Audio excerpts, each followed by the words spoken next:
श्री अरविंद अपने एक पत्र में 3 प्रकार के जीवन जो मनुष्य जीते हैं बहुत संक्षेप में उसका चर्चा करते हैं और अंतर बताते हैं। ये 3 प्रकार के जीवन हैं: ऑर्डिनरी लाइफ, साधारण जीवन; the moral and religious life, नैतिक और धार्मिक जीवन; एंड द स्पिरिचुअल लाइफ, आध्यात्मिक जीवन। ये तीनों अलग चीजें हैं। साधारण जीवन, ordinary life, is a life of ignorance and ego, अज्ञान और अहंकार का जीवन। और उस अहंकार और अज्ञान को सत्य मान लेना, ये साधारण जीवन का लक्षण है। इसलिए साधारण जीवन में व्यक्ति प्रगति उतना ही कर पाता है जितना उसको प्रकृति धक्का दे के प्रगति कराती है, और बहुत पीड़ा और कष्ट होता है आंतरिक रूप में, क्योंकि हम जिस सीमा में रहते हैं, हमारी सोच की सीमा, हमारी समझ की सीमा, भावना की सीमा, महसूस करने की सीमा, प्राण की सीमा और शरीर की सीमा, उसी को हम सच मान करके उसी घेरे में, बहुत बार तो उस घेरे में जन्म लेते हैं और सोचें तो बहुत डरावना दृश्य है, उसी घेरे में हम मर जाते हैं। जिस घेरे में जन्म लेते हैं उसी में समाप्त हो जाते हैं, और उसको हम पकड़ के रखते हैं, बाहर निकलने की चेष्टा नहीं करते हैं। ये साधारण जीवन। कभी कभी ये घेरा अच्छा होता है देखने में, कभी कभी ये घेरा देखने में अच्छा नहीं होता है, but it is a very very limited life. और इसका कुछ हद तक हम सब के अंदर, कुछ हद तक क्या, काफ़ी हद तक, यही अज्ञान, यही अहंकार जड़ पकड़ के हमारे अंदर रहता है। हम उसमें श्वास लेते हैं और वही मैं हूँ ये मानकर चलते हैं। इसके बहुत सारे रूप हैं इस साधारण जीवन के। मैं ये शरीर हूँ, ये इसका पहला रूप है। शरीर मर गया तो मैं मर गया, शरीर चला गया तो वो चला गया, शरीर को कष्ट हो रहा है तो मुझे कष्ट हो रहा है। ये सब इस अज्ञान के, ये ज्ञान कई स्तर पर आता है। मैं ये शरीर हूँ ये मानना, I am this body, this is ignorance, this is one kind of ego. दूसरा अहंकार और अज्ञान है कि मैं ये प्राण के स्पंदन, जो कुछ मैं महसूस कर रहा हूँ वही सत्य है, और उसका छाप इतना ज्यादा हम सबके ऊपर है कि किसी ने कहीं पर कुछ देखा, उस पर कितना चर्चा होगा। वी डोंट इवन नो कि हमारा आंख जो देखता है वो सच नहीं होता है। साधारण जीवन में हम ये सोचते हैं कि जो आंख देखता है वो सच है। योग में हम पहला चीज ये सीखते हैं कि जो आंख देखता है वो सच नहीं है। सच बहुत गहराई में छिपा हुआ है। जो आंख देखता है वो बाहर का दृश्य देखता है। It sees only the surface. इस सतही चेतना में जीना, इसी का नाम अज्ञान है। हम बाहर से देखते हैं कि कोई कष्ट पा रहा है तो हम कहते हैं अरे देखो भगवान ने उसके साथ क्या किया। अंदर का सत्य हम नहीं देख पाते हैं, शक्तियों का खेल नहीं देख पाते हैं, पास्ट फ्यूचर कुछ नहीं देख पाते हैं। वही एक मोमेंट को देखकर हम उसको सच मानते हैं। और जैसा कि नेचुरल होता है कि जब हम उसको देखते हैं फिर उसको दूसरे को बताते हैं तो उसमें ऑलरेडी एक ट्विस्ट आ जाता है। एक बहुत सुंदर, एक साधारण सा खेल है, बहुत बच्चे लोग के साथ ही खेला जाता है, बड़े लोग के साथ भी वही नतीजा होता है। अगर 15 लोग या 10 लोग एक लाइन में खड़े हो जाएं और अंतिम व्यक्ति के कान में आप कुछ ऐसे बोलो कि उसके अलावा किसी को सुनाई नहीं दे, फिर उसको आगे वाले के कान में उसको बोलना है कि और किसी को सुनाई नहीं दे, ऐसे करते करते वो चेन में, वो जब तक पहला व्यक्ति के पास पहुंचेगा तो वो बिल्कुल अलग चीज हो जाएगा। The whole thing changes from the 10th person to 1st person. और फिर भी हम सोचते हैं हमने कान से जो सुना है वो सच है। हाँ हम अपने कान से, तुमने सुना, हाँ हम अपने कान से सुने, उसी से सुना, हाँ उसी से सुने। जैसे वो कोई सच में जी रहा है। और उसको हम जितना इंप्रेस करते हैं, इसीलिए माँ कहती है don't indulge in gossip, this is gossip. When we discuss ignorance, it is gossip. Discussion of truth is not gossip. Discussion of things which uplift us, जो हम सबको उत्थान की ओर ले जाएगा, सत्य क्या है उसको जानने का चर्चा, वो गॉसिप नहीं है।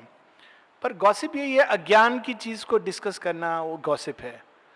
और इसलिए ये भयानक है क्योंकि हम उससे उस अज्ञान को फिक्स करते हैं। Every time we indulge we fix it more in the consciousness, और तेजी के साथ उसको फिक्स करते हैं। तो ये साधारण जीवन है, इसमें लोग सांस लेते हैं, जीते हैं, मर जाते हैं, फिर से जन्म लेते हैं, फिर यही करते हैं, फिर चले जाते हैं और बहुत खुश रहते हैं उसमें। उनको डिस्टर्ब नहीं करना चाहिए। ये सिर्फ हम लोग के लिए है, ये किसी को बताने के लिए नहीं है। But we should know this is ordinary life. इससे अलग एक दूसरा जीवन है जिसको श्री अरविंद कहते हैं नैतिक और धार्मिक जीवन। नैतिक और धार्मिक जीवन, जो पहला डेटा, सेंसेस, इंद्रिया, ये सब जो हमारे अंदर होता है, उसके अंदर वो चुनाव करता है, ये सही है, ये गलत है। एक प्रकार का प्रारंभिक चुनाव है। नैतिक आधार पर या धार्मिक आधार पर हम कुछ चीजों को कहते हैं सही है, कुछ चीजों कहते हैं गलत है। श्री अरविंद कहते हैं it is the first movement of ordinary life to turn towards the spiritual life, higher life. कि कम से कम हम इतना मान के चल रहे हैं कि सब जो हमारे अंदर विचार आते हैं वो सच नहीं है। ये सच को खोजने का पहला प्रयास है। सब भावना जो उठती है वो सच नहीं है। सब जो वाइब्रेशन, स्पंदन हमारे अंदर आते हैं वो सच नहीं है। तो we try to find some rule of differentiating between true and false. लेकिन दोनों ही हायर विजडम में दोनों अज्ञान है। फर्क इतना है कि एक कम अज्ञान है, एक ज्यादा बड़ा अज्ञान है, इतना ही फर्क है। Religious life and moral life are attempt of ordinary life to turn towards the spiritual. तैयारी है एक प्रकार का, और साधारण जीवन में इसकी उपयोगिता है। परंतु आध्यात्मिक जीवन इससे भी अलग है, क्योंकि आध्यात्मिक जीवन असीम में जाने, प्रवेश करने का प्रयास है। ये सीमित है। जब हम जीवन को दो भाग में काट देते हैं, एक प्रकाश एक अंधकार, और इसको आगे तक ले जा सकते हैं इस अज्ञान को। इसीलिए संस्कृत में बड़ा सुंदर शब्द है, जब हायर, इवन इंग्लिश में वही वर्ड यूज करते हैं, चेतना की जो दो भूमि है, एक जो ज्ञान का, एक अज्ञान का, एक प्रकाश का, एक अंधकार का, ये दोनों की जो नाम है परार्ध और अपरार्ध। और अंग्रेजी में इसका ट्रांसलेशन है higher hemisphere and the lower hemisphere. कितना सुंदर शब्द है। स्फीयर नहीं बोल रहे हैं, हेमिस्फीयर, वो आधा सच है। ये आधा सच है, वो आधा सच है। दोनों मिलके पूर्ण सच बनता है। लेकिन जब दोनों मिलते हैं तो सब चीज का नेचर बदल जाता है। That is the beauty. इसका हम बहुत साधारण उदाहरण ले लेते हैं। जब आप देखेंगे, महाभारत पढ़ा होगा लोगों ने, महाभारत रामायण, तो जब भीम जाकर दुशासन का छाती चीरते हैं और रक्त निकालते हैं, तो महाभारत में उसका वर्णन आया है, भीम ने दुशासन का वध किया। भीमा किल्ड दुशासन। आज के भाषा में बोलेंगे मर्डर्ड, ही किल्ड दुशासन। जब श्री कृष्ण शिशुपाल का सिर काटते हैं तो वर्ड यूज हो जाता है कि उन्होंने शिशुपाल का उद्धार किया। He liberated Shishupal, released his soul from the body. एक ही एक्ट है, दोनों एक्ट में कोई अंतर नहीं है। बल्कि अगर बाहर का दृष्टि से देखें तो बोले शिशुपाल ने तो केवल मुख से गाली दिया था, कुछ गदा उदा नहीं उठाया था, और श्री कृष्ण चक्र द्वारा उसको काट देते हैं सिर। लिखा जाता है श्री कृष्ण ने शिशुपाल का उद्धार किया। जब हायर कॉन्शियसनेस, लोअर कॉन्शियसनेस अगर देखा जाए, किलिंग एक्शन बाहर की दृष्टि से अगर देखें, but it changes the very nature of the action, it undergoes A total change. भगवान सारी सृष्टि का संहार कर देते हैं एक क्षण के अंदर, लेकिन कोई कहता नहीं अरे आप कितना बड़ा पाप किया, सब चीज को नष्ट कर दिया। Nobody says this. It will sound funny, उपनिषद में ये आध्यात्मिक जीवन का प्रारंभ है, ये विशालता है। उपनिषद में बड़ा सुंदर एक वर्णन है, जब आत्म तत्व का वर्णन होता है 3 बड़े सुंदर श्लोक आते हैं एक के बाद एक आता है अग्निर यथैको भुवनम प्रविष्टो रूपम रूपम प्रतिरूपो बभूव एको वशी सर्वभूतांतरात्मा रूपम रूपम प्रतिरूपो बहिश्च। जैसे अग्नि जिस चीज के अंदर प्रवेश करती है उसका रूप धारण कर लेती है, सीमित कर लेती है अपने आप को। रूप धारण करने का अर्थ है इट लिमिट्स इटसेल्फ, लेकिन वास्तव में उसी प्रकार से अंतरात्मा जीव के अंदर प्रवेश करके अपने को सीमित कर लेती है। फिर आगे आता है वायुर यथैको भुवनम प्रविष्टो रूपम रूपम प्रतिरूपो बभुवो एको वशी सर्वभूतांतरात्मा रूपम रूपम प्रतिरूपो बहिश्च। वही उसी प्रकार वायु जिस पात्र के अंदर जाती है उसका रूप धारण कर लेती है। बैलून के अंदर भी वही हवा है, खाली बोतल के अंदर भी वही हवा है, हम लोग श्वास लेते हैं हमारे अंदर भी वही हवा है, अलग अलग चीज नहीं है। जो इस श्वास की शक्ति से बाहर तलवार चला के किसी का गला काट रहा है और कोई इसी श्वास की शक्ति से कलम से सुंदर वाक्य लिख रहा है, वही श्वास की शक्ति है। They are not two different, लेकिन वो रूप के अंदर अपने को सीमित कर लेती है। फिर आगे लिबरेटिंग ट्रूथ आता है, ये पहला सत्य है। सूर्यो यथा सर्वलोकस्य चक्षु न लिप्यते चाक्षुषे बाह्य दोषा एको वशी सर्वभूतांतरात्मा न लिप्यते लोक दुखे न बाह्य।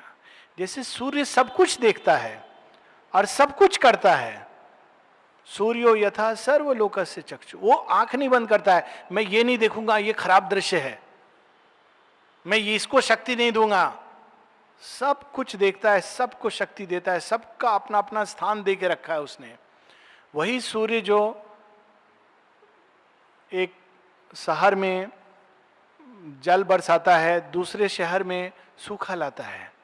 वही सूर्य जिसने एक जगह जंगल जिसमें भयानक जीव पल रहे हैं वहां पर उसने ऐसा जंगल बनाया हुआ है, वही सूर्य दूसरी जगह एकदम मरुस्थल बनाया हुआ उसी सूर्य ने। सूर्यो यथा सर्वलोकस्य चक्षु ना लिप्यते चाक्षु से बाह्य दोषा, लेकिन वो इससे लिप्त नहीं है, अंदर मुक्त है। उसी प्रकार से अंदर जो जीवात्मा है वो इस सुख दुख से बंधता नहीं है। ये एक बहुत विशाल, ये आध्यात्मिक जीवन सीमित से असीम। जितने हम सीमित होते हैं उतना अज्ञान, उतना अधिक अंधकार, उतना अधिक अहंकार, और जितना विशाल होता है उतनी विनम्रता। बहुत अद्भुत बात है, जितने हम सीमित होते हैं उतना अहंकार होता है हमारे अंदर। और विशालता और भगवान की ओर जाने का एक भाव होता है कि अपने आप विनम्रता आती है, क्योंकि हमको पता चलता है कि सब कुछ, एवरीथिंग, और इसका अल्टीमेट लिमिट क्या है? That everything is divine. बहुत महान शक्ति है, बहुत इसको धारण करने के लिए बहुत अंदर में साहस। इसलिए श्री अरविंद कहते हैं great courage and faith is required for this yoga. और ये तो प्रारंभ है आध्यात्मिक जीवन का। Everything is divine. तो प्रश्न उठता है कि, और इसके प्रश्न के पहले, इसीलिए भगवान को कहा गया सच्चिदानंद। क्यों? ये भी तो सच है। तो भगवान सच्चिदानंद का सत्य और इस सत्य में क्या अंतर है? ये सत्य आता है चला जाता है, वो सत्य एक ऐसा सत्य है जिसको कुछ नष्ट नहीं कर सकता। क्यों? क्योंकि वो अनंत सत्ता का सत्य है, अनंत को नष्ट नहीं कर सकते। Infinite cannot be destroyed, only thing that cannot be destroyed is infinity. जब श्री अरविंद कहते हैं इमॉर्टैलिटी, कहते हैं इन्फिनिट एग्जिस्टेंस इज इमॉर्टल। आप अनंत जो है उसको कैसे डिस्ट्रॉय करेंगे? इसीलिए वो सत्य है। क्यों? जितने भी सीमित सत्ता है उसके अंदर वही एक सत्य विद्यमान है। He is the one who is infinite existence, so he is सत्य। वही चित्त है। और किसी चीज को चित्त क्यों नहीं कहते हैं? हम लोग के अंदर भी चेतना है, हमारे अंदर भी शक्ति है, पर उसको चित्त शक्ति क्यों कहा गया है? क्योंकि संसार की जितनी भी शक्तियां हैं वो सब उसी चित्त शक्ति से शक्ति लेती हैं और उसी की चेतना से सचेत होती हैं, और फिर भी वो घटता नहीं है। एक बड़ा सुंदर सावित्री में मां का वर्णन है। वर्णन is a way of saying, एक लाइन है जिसमें श्री अरविंद लिखते हैं, the whole world is lit by a single ray of her sun. पूरी सृष्टि उस जगत जननी मां के एक प्रकाश के कर्ण से प्रकाशमान है, एक कर्ण से। हम क्या उनको समझ सकते हैं, जान सकते हैं, बांध सकते हैं। 1,000 idols they have made of her and worship her in the forms, 1,000 forms they have made of her and worship her in the idols they adore, but she remains herself and infinite. इसीलिए वो चिद्विलासिनी शक्ति है, अनंत हैं, उनका कोई सीमा नहीं है। हम लोग कितना भी सीमा में बांध दे कि माँ का जन्म 21 फरवरी 1878 में हुआ और 17 नवंबर 1973 में उन्होंने शरीर छोड़ दिया, ये सब हमारी बहुत सीमित बुद्धि है। माँ कहती है, my child I have never left the earth since its inception. सच बात है, उनको कितना पीड़ा होता होगा कि हम लोग कितने मंद बुद्धि हैं जिसको समझाना है। एक समय बोलती, माँ मेरे बच्चे, मैंने इस संसार को छोड़ा ही नहीं, जब से पृथ्वी बनी मैं कभी गई नहीं हूं। माँ के मुख का वाक्य है, पब्लिश्ड है।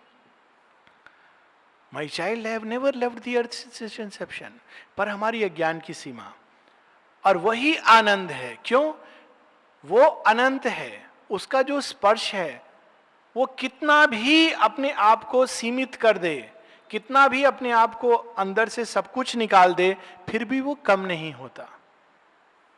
ही is Sachchidananda because he is infinite, अनंत है इसलिए वो सच्चिदानंद है।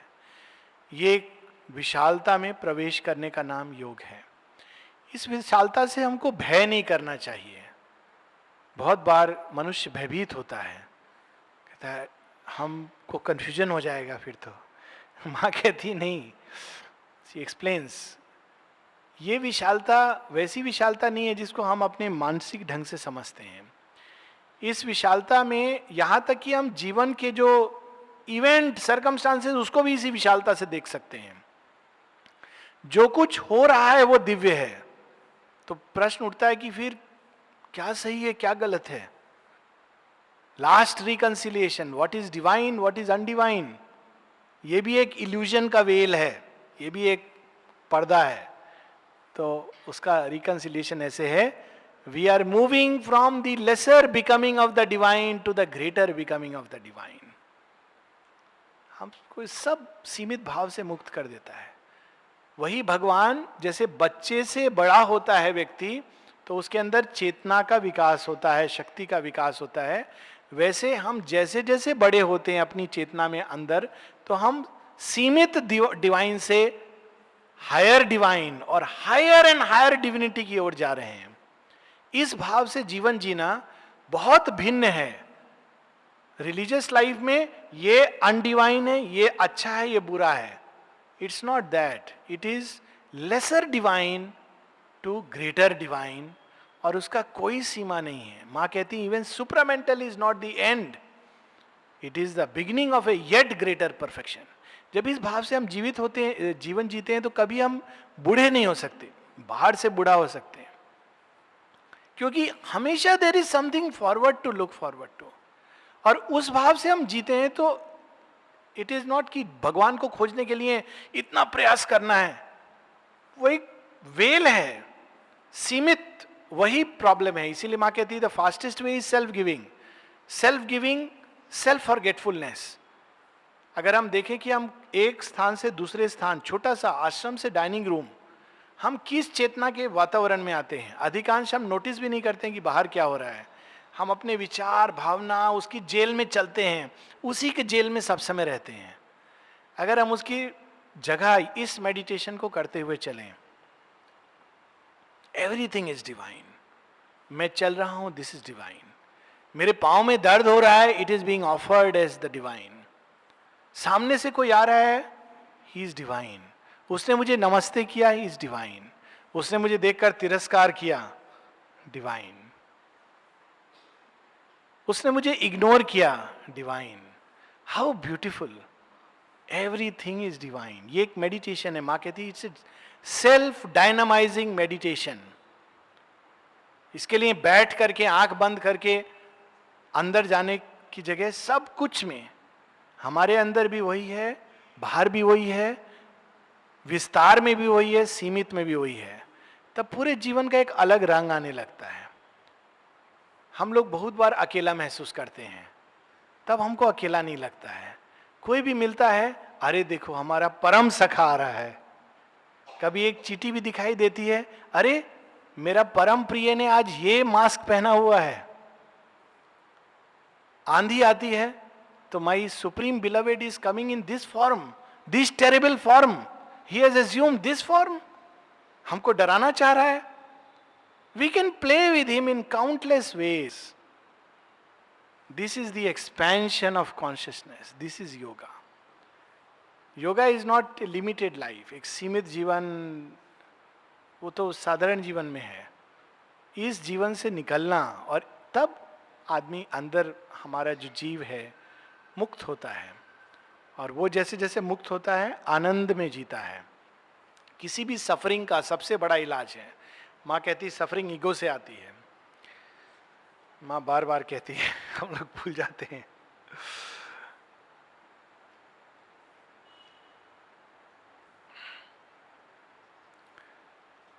हमको फिर किसी चीज का चिंता नहीं करना है। Finally I am fully convinced that the confusion is there to teach us how to live from day to day, not to be preoccupied with what may happen, what will happen, just to occupy oneself day by day with doing what one has to do. All thinkings, pre-plannings, arrangements and all that are very favorable to much disorder. हम लोग सोचते हैं planning करते हैं, जब हम लोग तो कन्फ्यूजन को दूर करते हैं। माँ कहती हैं जितना हम लोग प्लानिंग करते हैं उतना कन्फ्यूजन और करते हैं। ये बहुत महान सत्य है, ये इसको साधारण चेतना में नहीं पकड़ सकते हैं। To live each minute by that will, हर क्षण वो जो है, जो सब जगह है, वो हमारे अंदर क्या संकल्प धारण किए हैं। To live almost minute by minute, to be like that. माँ का जेस्चर है upward. Attentive only to the thing that is to be done at the moment, and then to let the all consciousness decide. हर क्षण क्या होना है, उस परम चेतना को हम लोग निर्णय लेने दें। We can never know things even with the widest vision. हम लोग कितना भी विस्तार कर लें, भगवान को नहीं जान सकते। तो हर क्षण उस भाव से जीना। So our attention is drawn this way and that, and still other things are there. By giving great importance to things dangerous and harmful, you only add strength to them. ऐसा होगा, वैसा होगा, ये गलत है, वो गलत है, ऐसा करने से ऐसा, ये सब सीमित विचार है। जब भगवान का आनंद का फ्लड आता है तो ये सब नहीं देखते हैं कि ये छोटा है, ये बड़ा है, ये सब हम लोग का सीमा है। माइक जे कहती है उस परम प्रेम का स्पर्श हमारे पूरे पास्ट को एक क्षण में समाप्त कर सकता है। It has that power.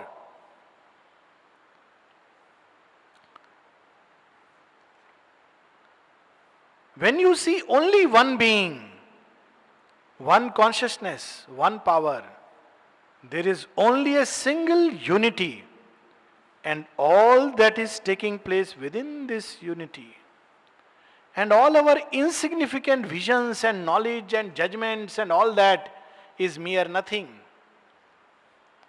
जब हम केवल उस एकत्व को देखते हैं, उस एकत्व में जीते हैं, सब कुछ वही एकत्व का खेल है, अपने आप से खेल रहा है। कभी कभी बहुत वो शायद देखा होगा किसी ने, सांप को नाग का, और वो क्या बोलते हैं मंगूस को, नेवला, नाग और नेवला का खेल देखा है। मैंने देखा है बचपन में, वो सपेरा आता था और बड़ा इंटरेस्टिंग है। एक ओर से सांप ट्राई कर रहा है अटैक करने का, दूसरी ओर से नेवला उसके पास में है, वो बच रहा है, और अंत में नेवला सांप को हरा भी देता है। लेकिन वो सपेरा पूरा खेल नहीं दिखाता है, क्योंकि वो सांप मर जाएगा या नेवला मर जाएगा तो उसका आगे धन कैसे होगा। लेकिन अगर उसको ध्यान से देखें तो नेवला का अंदर जो शक्ति काम कर रही है और सांप के अंदर जो शक्ति काम कर रही है, दो नहीं है, एक ही शक्ति है। वही प्रकृति जो सांप को इतना चपलता दे रही है कि उसका स्ट्राइक मिस नहीं होगा, वही प्रकृति नेवले को उतना शक्ति और समझ दे रही है कि ठीक लास्ट मिनट नेवला अपना स्थान से हट जाता है और सांप का फन जमीन पर पड़ता है. It is amazing. देखा जाए तो वास्तव में कौन खेल खेल रहा है? इधर भी वही प्रकृति है जीवन शक्ति, उधर भी वही प्रकृति जीवन शक्ति, दो रूप में खेल खेल रही है. जब उस चेतना में हम देखते जीते हैं तो इट इज नॉट इंपॉर्टेंट कि नेवला सांप से हार गया या सांप नेवले से हार गया. शक्ति ने शक्ति से खेल खेला और जो शक्ति ज्यादा पावरफुल थी उसने सीमित शक्ति को अपने अंदर खींच लिया. जब नेवला मर जाता है तो उसकी जो सीमित शक्ति है it goes and merges into the all life, या वाइस वर्सा. ये तो अलग अलग रूप का खेल है. तो मां कहती है to live in that. It is microscopic in comparison with the consciousness presiding over all. Therefore if one had the least of the reason why separate individualities existed, it was only for allowing aspiration, for self giving. अलग अलग रूप जो भगवान ने बनाए केवल इसलिए ताकि थोड़ा अभिप्सा और देने का जो आनंद है उसका भी थोड़ा आनंद ले सकें. That is why separation was created, क्योंकि उसको हम आनंद नहीं ले सकते हैं. देने का आनंद और दे के मिलने का आनंद that is only possible through separation.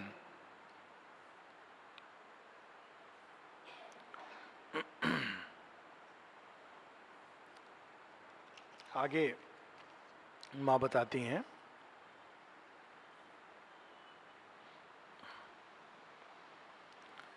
there is only one way, the ego must go, that is all. Simple. 3 वाक्य. क्या रास्ता है भगवान को पाने का? There is only one way, the ego must go, that is all. Ego कैसे जाएगा? उसका सोच के जो ईगो से परे है. हर समय जब हम उसका सोचेंगे, वो जो सर्वत्र है, जो सीमित नहीं है, अनंत है, तो ईगो अपने आप समाप्त होगा. Only when there instead of I there is nothing anymore, you know, it is altogether flat at like this. It is not even expressed by words but a very stable sensation of what thou willest as thou willest. This force, this vast force, this vast vibration which presses, and then the world which wriggles under it, and the one thing which opens, when it opens, that enters and spreads. This is the only solution. अपने को उस अनंत के प्रति खोल देना. वो सारा पृथ्वी के ऊपर दबाव डाल रहा है, कहां से कुछ खुल जाए मैं उसके अंदर प्रवेश कर जाऊं. हम लोग बंद करके बैठे हैं. भगवान आके ठक ठक कर रहा है, दरवाजा खोलो. कौन है? भगवान है. नहीं, भगवान नहीं चाहिए. किस रूप में आए हो? अनंत में आया हूं. अनंत बहुत भयानक है, थोड़ा सीमित रूप में आओ. अच्छा, मैं ऐसा बन के आया हूं, ठीक है, अभी आता हूं. भगवान क्या चाहिए आपको? ये सब हम लोग हिसाब किताब करते हैं, philosophy.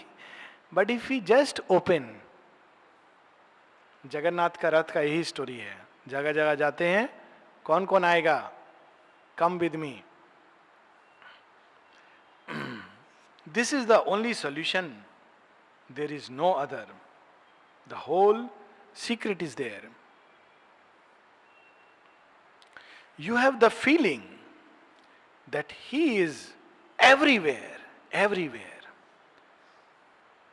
And then there was this particularly no new religion, no dogmas, no fixed teaching. One must avoid at all cost the thing becoming a new religion. एक नया धर्म नहीं है. धर्म में जो हम लोगों ने बात हुआ, धर्म क्या है? एक तरफ भगवान है, एक तरफ कुछ और है. ये क्या है? अनंत है. You have the feeling that He is everywhere, everywhere, everywhere, everywhere. There is nothing else. ये मेडिटेशन है, कुछ और है ही नहीं. लेकिन बिकमिंग में from the lesser divine to the greater divine, ये दूसरे जगह मां बताती है, this is the truth we have to अपने अंदर धारण करना है। भगवान अपने साथ खेल खेल रहा है, कम दिव्य से अधिक दिव्य, that is the journey. And we do not know it because we are shrinking. हम क्यों ये अनुभव नहीं करते हैं? क्योंकि हम श्रंकिन, कैसे बोले, एकदम जैसे कपड़ा को या कागज को एकदम तोड़ मोड़ के एकदम छोटा बना दो, हम वैसे हो गए हैं, बहुत सीमित हैं। I do not know how to say it, dried up, सूख गए हैं। We have made great efforts, mother laughs, to separate ourselves and succeeded. ये बहुत आश्चर्य का बात है कि भगवान की खोज में जितने लोग लगे हैं उनका अंदर आनंद का विस्तार होना चाहिए, बहुत बार उसका ऑपोजिट देखने को मिलता है। हम और सीमित होते जाते हैं, उतना अधिक अंदर पीड़ा, उतना कष्ट, उतना दुख। Where this is infinite expense, infinite आनंद। तो मां कहती है हम लोग बहुत चेष्टा करके अपने को अलग करते हैं भगवान से और सक्सीड हो जाते हैं। वास्तव में ये सक्सेस नहीं, फेल्योर है, इसीलिए मां हंस रही है। Succeeded, but succeeded only in our consciousness, not in fact. In fact it is there, it is there, there is nothing but that. Whatever we know, whatever we see, whatever we touch, it is as though bathing, floating in that. कितना सुंदर meditation है। हम लोग पूछते हैं मान meditation का कोई तरीका बताइए, बहुत से तरीके बताए जाते हैं। ऐसे बैठिए, ऐसे श्वास लीजिए, पकड़िए, ये मंत्र कीजिए, उसके बाद ये प्रकाश का ध्यान करिए। माँ क्या मेडिटेशन बता रही हैं? जो तुम देख रहे हो, जो स्पर्श कर रहे हो, एवरीथिंग इज दैट। हम लोग कल्पना कर सकते हैं कि कोई चीज को हम स्पर्श करें तो ये सोचे अरे ये भी भगवान है, उसने अपने आप को सीमित किया हुआ है। जो हम देख रहे हैं वो भी भगवान है, उसने अपने आप को सीमित किया हुआ है। सारा अनुभव जो अपने अंदर आता है, that is divine being offered to the divine. But it is penetrable, quite penetrable, that passes through it. The sense of separation comes from this. ये जो हमारे अंदर सीमित भाव है, वही सारी प्रॉब्लम है। इस सीमित भाव से निकलना, असीम में प्रवेश करना। सीमित सत्ता अहंकार का सत्ता है। I am mister so and so, this is ignorance. सोहम अस्मि, this is knowledge, I am that. पुराना उपनिषद का एक मेडिटेशन है, श्री अरबिंदो बताते हैं, it is one of the very powerful meditation, I am that. एक श्री अरविंद का है, श्री अरविंद उपनिषद, उसमें बताते हैं ये, there is nothing else but that. जगत सत्यम न मिथ्या, ब्रह्म सत्यम न मिथ्या। संसार सत्य है क्योंकि वो ब्रह्म से आधारित है, ब्रह्म से चल रहा है और ब्रह्म ने उसको प्रकट किया है, ब्रह्म के द्वारा उसका एग्जिस्टेंस है, ब्रह्म ही उसके अंदर विकसित हो रहा है नाना रूपों में। जगत सत्यम न मिथ्या, ब्रह्म सत्यम न मिथ्या। और जो जगत से परे है वो भी सत्य है, वही परे है, वही सीमित है, वही छोटे से छोटा बन गया है और वही परम व्योम में व्याप्त है। इस भाव से जीना इस फ्रीडम। मैं एक सीमित सत्ता हूं, मैं सुख दुख से पीड़ित हूं, मेरे साथ अच्छा हुआ बुरा हुआ, मैं बहुत भाग्यशाली हूं या दुर्भाग्यशाली हूं, यही अज्ञान है।